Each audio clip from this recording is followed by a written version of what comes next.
There is none. It can be tabled.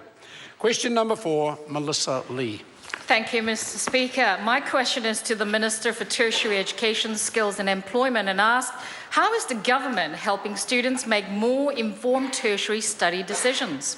The Honourable Stephen Joyce. Mr. Speaker, on Monday I announced that from 2017 all universities, wānanga and polytechnics will be required to publish information about the employment status and earnings of their graduates broken down by specific degrees and diplomas. The employment status and earnings data is taken from Statistics New Zealand and is gathered by matching information on a confidential basis from Inland Revenue with tertiary qualifications. Students and their families consider many things when deciding what to study and where, but we know that most students expect their tertiary study will get them a job and improve their career prospects. As New Zealand continues to become more highly skilled, it's more important than ever for students to consider carefully their tertiary study options. Supplementary. Supplementary question, Melissa Lee.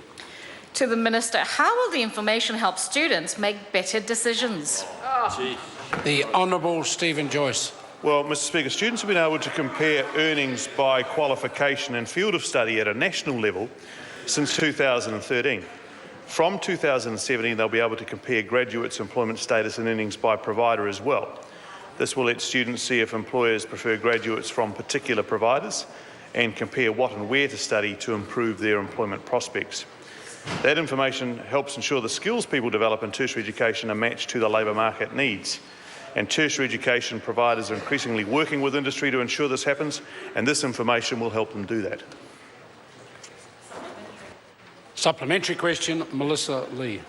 What other initiatives are underway to improve information available for students?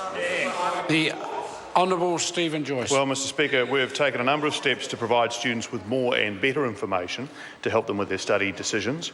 Students can now compare earnings by qualification and field of study on Careers New Zealand website and download the Occupational Outlook app, which gives them an easy-to-use overview of job demand, their income levels likely and training requirements. Next year, we also intend to introduce Rate My Qualification, which will let employers provide direct feedback to tertiary providers and students about the qualifications that they value. These initiatives taken together will ensure students make the most of their very significant investment in tertiary education for the time and the money they invest in their programs. Question number 5, Fletcher Tabuto. Thank you, Mr. Speaker.